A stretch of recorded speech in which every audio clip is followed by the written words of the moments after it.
नमस्कार। आज हम बात करेंगे संस्कृत की वर्णोच्चारण शिक्षा के बारे में। ये एक तरह से ध्वनि का विज्ञान है, तो चलिए इस दिलचस्प सफर पर साथ चलते हैं। हर भाषा में और खासकर संस्कृत में एक संगीत छिपा होता है। हर शब्द अपने आप में एक धुन है, एक लय है, और शब्दों का सही उच्चारण वो ठीक वैसा ही है जैसे संगीत के सुरों को साधना। तो अगर हम किसी भी शब्द को बिल्कुल सही सही बोलना चाहते हैं तो सबसे पहली चीज क्या है? सबसे पहले हमें हर एक अक्षर, जिससे वर्ण कहते हैं, उसे बिना किसी गलती के बोलना सीखना होगा। और जानते हैं, इसी विज्ञान को कहते हैं ध्वनि विज्ञान, अंग्रेजी में फोनेटिक्स। ये भाषा शास्त्र का एक बहुत ही जरूरी हिस्सा है। ये हमें सिखाता है कि कोई भी आवाज, कोई भी ध्वनि आखिर बनती कैसे है।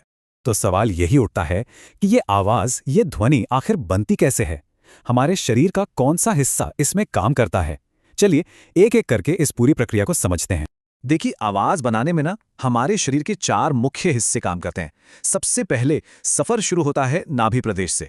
यहां से हवा ऊपर की ओर उठती है, फिर वो पहुंचती है उरह यानी हमारी छाती और फेफड़ों तक।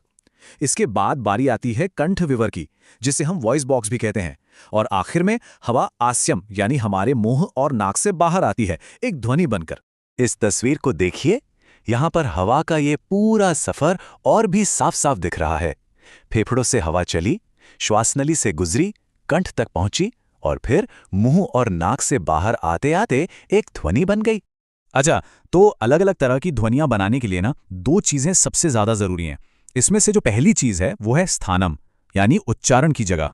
यस्मिन् स्थले वर्ण रूपेण प्रकटी भवति तत् स्थानम इति उच्यते। अब इसका मतलब समझते हैं।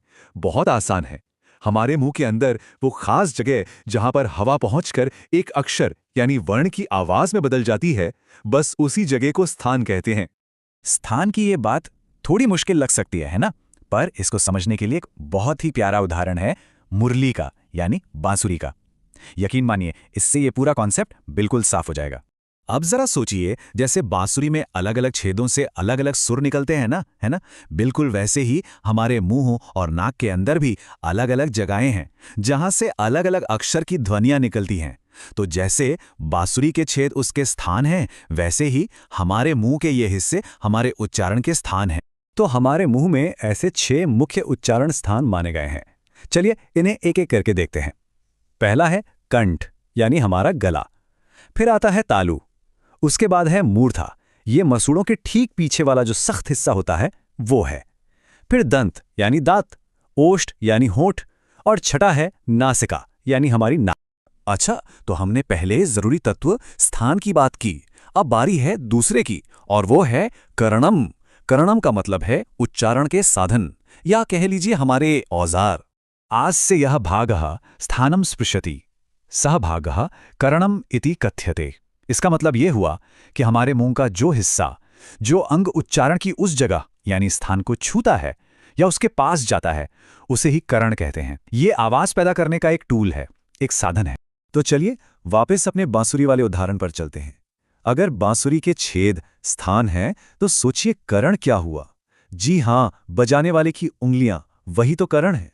बिल्कुल सही। जैसे उंगलियां उन छेदों को बंद करके या खोलकर अलग अलग सुर निकालती हैं, ठीक उसी तरह हमारी जीभ यानी जिह्वा मुंह के अंदर अलग अलग स्थानों को छूकर अलग अलग अक्षर बनाती है।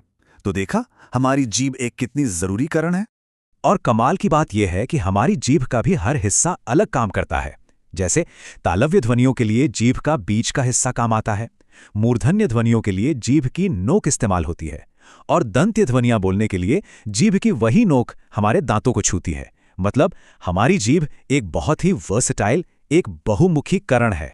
तो अब हम समझ सकते हैं कि उच्चारण कोई ऐसी ही अचानक होने वाली चीज नहीं है, बल्कि इसके पीछे एक पूरा विज्ञान है। ये स्थान और करण के बीच का एक कमाल का तालमेल है, एक खूबसूरत कोऑर्डिनेशन है जो हर अक्षर को उसकी अपनी एक खास पहचान देता है।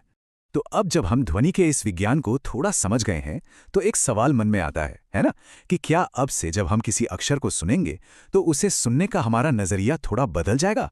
क्या पता भाषा का ये संगीत अब पहले से भी ज्यादा मीठा लगने लगे।